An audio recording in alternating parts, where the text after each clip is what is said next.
हिमालयाच्या कुशीत सुपुत्र सह्याद्रीचा. पुढे गेले त्यांचा शोधित मार्ग, चला जाऊ माग घेता आम्ही. कर्मण्येवाधिकारस्ते मा फलेषु कदाचन, या उक्तीप्रमाणे कोणत्याही फळाची अपेक्षा न ठेवता आपले कर्म करत राहिले असता योग्य वेळी योग्य ते फळ मिळतेच. पण हा संयम त्यांच्याच ठायी असतो ज्यांच्या ठायी पराकोटीची निष्ठा व प्रगल्भ जाणीवांचा ठेवा असतो.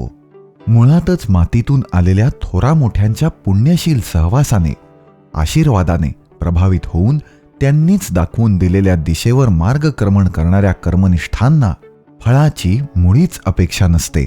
त्यापैकीच एक असलेले व लोकसेवेचे व्रत अंगीकारलेल्या श्रीनिवास पाटील साहेबांच्या समर्थ खांद्यांवर मोठी जबाबदारी येणार होती. एका अर्थाने त्यांच्या आजवरच्या कार्यकर्तृत्वाचा गौरव होणार होता. केंद्रात UPA सरकार सत्तेत होते. त्यावेळी सरकारमध्ये राष्ट्रवादी पक्षाचे पक्षाध्यक्ष शरद पवार साहेब कृषी मंत्री आणि UPAचे महत्त्वपूर्ण घटक म्हणून महत्त्वाची भूमिका निभावत होते. त्यावेळी सरकारमध्ये सोबत असलेल्या मित्रपक्षांना महत्त्वाची पदे देण्याचे धोरण ठरवण्यात आले होते. त्यामध्ये 1-2 राज्यपाल पदेही नियोजित होती. शरद पवार साहेबांनी आपल्या पक्षासाठी राज्यपाल पद मिळावे म्हणून आग्रह धरला. त्यानुसार पक्षाच्या वाट्याला आलेल्या राज्यपाल पदासाठी योग्य उमेदवार देणे अपेक्षित होते. या दरम्यान श्रीनिवास पाटील साहेब राष्ट्रवादी काँग्रेस पक्षाचे प्रदेश उपाध्यक्ष म्हणून कार्यरत होतेच. उच्च विद्या विभूषित व्यक्तिमत्व, 34 वर्ष प्रशासकीय सेवेत केलेली उत्तम जनसेवा, 10 वर्ष संसदेत व मतदारसंघात खासदार म्हणून केलेली प्रभावी कामे व 4 वर्षे पक्षाचे उपाध्यक्ष म्हणून समर्पित भावनेने केलेले कार्य, यामुळे श्रीनिवास पाटील साहेबांचे नाव शरद पवार साहेबांनी पंतप्रधान मनमोहन सिंग यांना कळवले. साधारणपणे कोणत्या राज्यांना कोणते राज्यपाल द्यावे याचा निर्णय देशाच्या गृह मंत्रालयामार्फत घेतला जातो. त्यावेळी इतर काही राज्यांप्रमाणे सिक्कीम राज्याचे राज्यपाल पद रिक्त होणार होते. भारताच्या ईशान्य भागात हिमालयाच्या कुशीत वसलेले हे सिक्कीम राज्य छोटेसेच, परंतु भारताच्या संरक्षणाच्या दृष्टीने अतिशय महत्त्वाचे असे राज्य. सिक्कीम राज्याला 3 आंतरराष्ट्रीय सीमा येऊन मिळतात. पश्चिमेकडून नेपाळ, उत्तरेकडून चीन व्याप्त तिबेट व पूर्वेकडून भूतान. यामुळे भारतीय सैन्य दलाचा मोठा ताफा या भागात सदैव तैनात असतो. सुरक्षेच्या दृष्टीने अतिशय संवेदनशील असे हे सिक्कीम राज्य. याच कारणामुळे 2008 ते 2013 या कालावधीत येथे भारताचे माजी केंद्रीय गृहसचिव BP सिंग यांना राज्यपालपदी नेमलेले होते. श्रीनिवास पाटील साहेब यांनाही भारतीय प्रशासन सेवेतील प्रदीर्घ व दांडगा अनुभव होता व त्याच जोडीला देशाच्या राजकारणातील 10 वर्षांचा अनुभवही होता. त्यामुळेच त्यांच्याकडे सिक्कीम राज्याच्या राज्यपाल पदाची जबाबदारी सोपवण्याचा निर्णय तत्कालीन गृहमंत्री सुशीलकुमार शिंदे यांनी घेतला.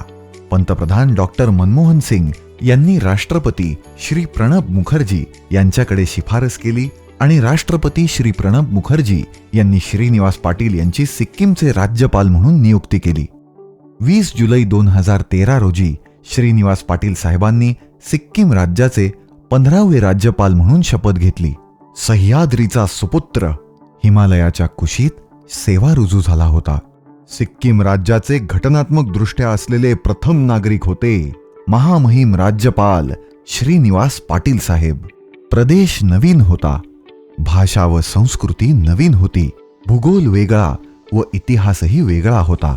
राज्याचा 95% भाग हा डोंगरी व दुर्गम होता. निसर्ग सौंदर्याने नटलेला आणि निसर्गानेच मांडून ठेवलेल्या अनेक अडचणींनी व्यापलेला असा हा प्रदेश होता. परंतु नवनियुक्त राज्यपाल साहेबांची प्रशासकीय सेवेतील जुनी सवय म्हणजे कुठल्याही नव्या ठिकाणी कार्यभार सांभाळल्यानंतर आठवड्याभरातच त्या कार्यभार पदाचा व कार्यक्षेत्राचा, प्रदेशाचा संपूर्ण सखोल अभ्यास करायचा. अगदी बारीक सारीक गोष्टींची माहिती, इतिहास, भूगोल, अर्थकारण, सामाजिक व राजकीय समीकरणे, अडचणी व समस्या समजून घ्यायच्या.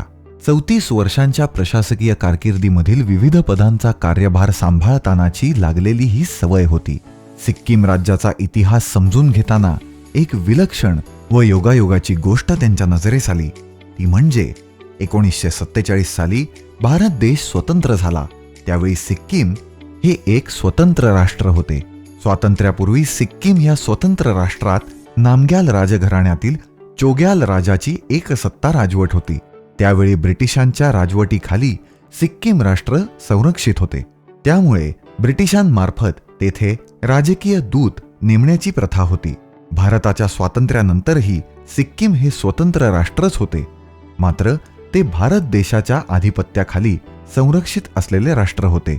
सिक्कीमच्या संरक्षण, परराष्ट्र आणि दळणवळणाची जबाबदारी भारत सरकारने स्वीकारली होती.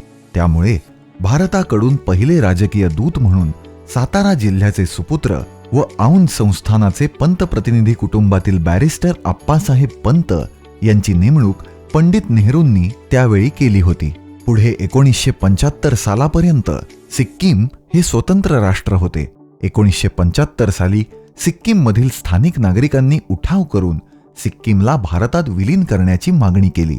सिक्कीम जनतेच्या सार्वमताचा विचार करून सिक्कीम राष्ट्राचे भारतात विलीनीकरण करण्यात यावे या ऐतिहासिक निर्णयाचा प्रस्ताव स्वर्गवासी इंदिरा गांधींच्या काळात तत्कालीन गृहमंत्री स्वर्गीय यशवंतराव चव्हाण साहेबांनी 24 एप्रिल 1975 रोजी संसदेमध्ये मांडला. त्यानुसारच भारताचे 22वे राज्य म्हणून 16 मे 1975 रोजी सिक्कीम राज्य अस्तित्वात आले. बॅरिस्टर आप्पासाहेब पंत, स्वर्गीय यशवंतराव चव्हाण साहेब या दोन सातारकरांनी सिक्कीमसाठी दिलेलं हे महत्त्वपूर्ण योगदान होतं. त्यात सिक्कीमच्या राज्यपालपदी तिसरे सातारकर श्रीनिवास पाटील साहेबांची नेमणूक झाली होती. 3 आंतरराष्ट्रीय सीमा असल्यामुळे संरक्षणाच्या दृष्टीने संवेदनशील राज्य असल्याने केंद्र शासनाचे प्रतिनिधी म्हणून इतर सीमावर्ती राज्यांप्रमाणेच सिक्कीमच्या राज्यपालांवर विशेष जबाबदारी असते. परंतु सिक्कीमच्या उशिराने झालेल्या विलिनीकरणामुळे सिक्कीम राज्याच्या राज्यपालांना इतरांपेक्षा वेगळ्या जबाबदाऱ्या घटनेने दिल्या आहेत. सिक्कीमच्या विविध जाती, जमाती, समूह, जुनी संस्कृती यांचे संरक्षण, संवर्धन व समतोल राखणे ही विशेष जबाबदारी राज्यपालांकडे असते. स्वातंत्र्यानंतर 28 वर्षांनंतर स्वतः उठाव करून सिक्कीमच्या जनतेने भारतामध्ये विलीन होण्याचा निर्णय घेताना भारतावर विश्वास टाकलेला होता. आपण भारताचे अविभाज्य घटक आहोत. सिक्कीमी जनतेच्या या भावनेची, विश्वासाची जपणूक करणे अतिशय महत्त्वाचं समजलं जातं. त्यामुळेच राज्यपाल श्रीनिवास पाटील साहेबांनी 2 महत्त्वाच्या कामांना प्राधान्यक्रम देण्याचा निर्णय आपल्या राज्यपाल पदाच्या सुरुवातीच्या कार्यकाळातच घेतला. पहिले काम म्हणजे सर्व सीमावर्ती भागात वारंवार दौरे काढून अतिशय खडतर नैसर्गिक परिस्थितीत भारताच्या सीमा सुरक्षित ठेवणाऱ्या आपल्या जवानांच्या नेहमी संपर्कात राहणे व त्यांना प्रोत्साहन देणे. 2-4 महिन्यांमध्ये एक तरी दौरा सीमावर्ती भागात त्यांचा असे. जवानांच्या सोबत मुक्काम करून ते जवानांचा उत्साह वाढवीत.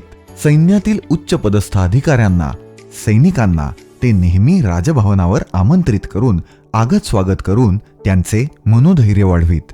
दुसरे महत्त्वाचे काम त्यांनी केले ते म्हणजे सिक्कीम राजभवनाचे सर्वसामान्य जनतेसाठी खुले केले. तेथील संस्कृती, रीतिरिवाज, उत्सव व सणवार यात अगदी समरस होऊन सहभागी होत असत. अल्पावधीतच पीपल्स गव्हर्नर म्हणजे जनसामान्यांचे राज्यपाल म्हणून श्रीनिवास पाटील साहेबांचा लौकिक प्रस्थापित झाला. खरं तर सामान्यतः राज्यपाल पदाभोवती फार कडक राजशिष्टाचाराचा कोंढाळा असतो. साधारणपणे राज्यपाल हे 26 जानेवारी, 15 ऑगस्ट अथवा राज्याच्या महत्त्वाच्या कार्यक्रमातच सार्वजनिकरित्या फक्त दिसतात. परंतु सर्वसामान्यांमध्ये जाऊन मिसळणारा, राजभवनाचे दरवाजे सर्वसामान्यांसाठी खुले करणारा हा अगदी निराळा व आगळा वेगळा राज्यपाल सिक्कीमच्या जनतेला अनुभवायला मिळाला. सिक्कीमला आपले राज्य समजून अतिशय समर्पित भावनेने ते काम करत होते. खासदार पदाच्या काळामध्ये आपल्या मतदारसंघासाठी नेहमी दिल्ली दरबारी शासनाकडे काही ना काही पाठपुरावा करून मागणी करण्याची त्यांची सवय होतीच.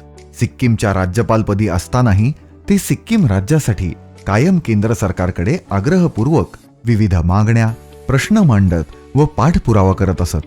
त्यांच्या कार्यकाळात सिक्कीम हे 100% सेंद्रिय म्हणजे संपूर्ण सेंद्रिय राज्य म्हणून प्रमाणित होऊन देशातले पहिले संपूर्ण सेंद्रिय राज्य म्हणून गणले गेले. सिक्कीम राज्याने देशभरात नवा नावलौकिक कमावला होता. त्याचे कौतुक करण्यासाठी दस्तूरखुद्द देशाचे पंतप्रधान श्री नरेंद्र मोदी यांनीही सिक्कीमला विशेष भेट दिली. सिक्कीम राज्याचे प्रमुख उत्पन्न हे पर्यटनातून येते. आपल्या राज्याची पर्यटनातून अधिक प्रगती व्हावी म्हणूनच महाराष्ट्र आणि देशात सिक्कीमच्या ब्रँड अँबॅसेडर सारखी भूमिका ते वठवत. ते सर्वांना सिक्कीम बघायला बोलवत असत, आग्रहाचे निमंत्रण देत असत.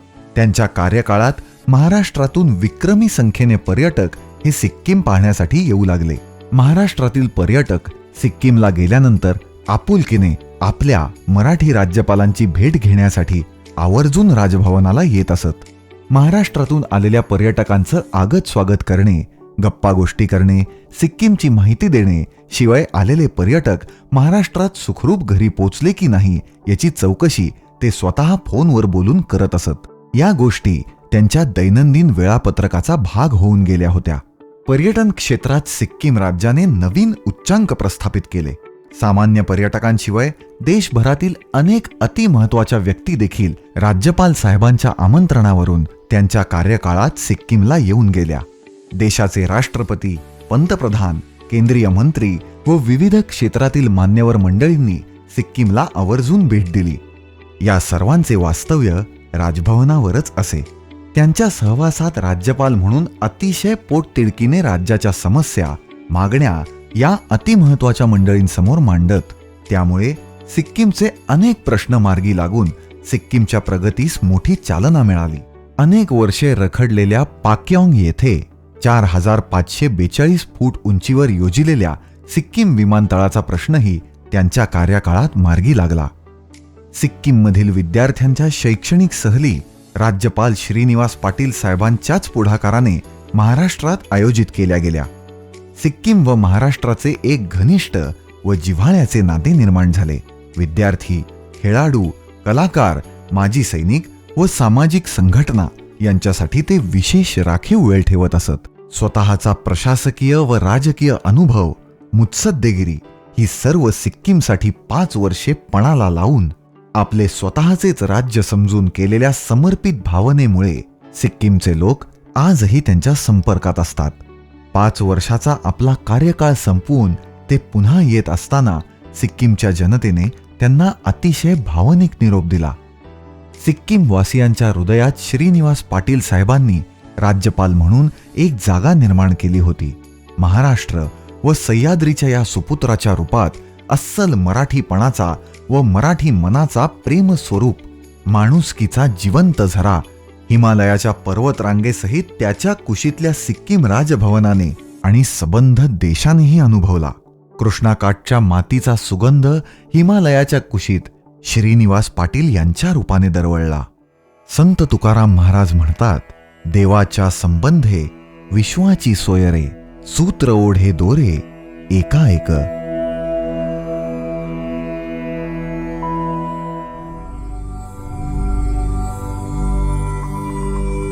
श्री यात्रा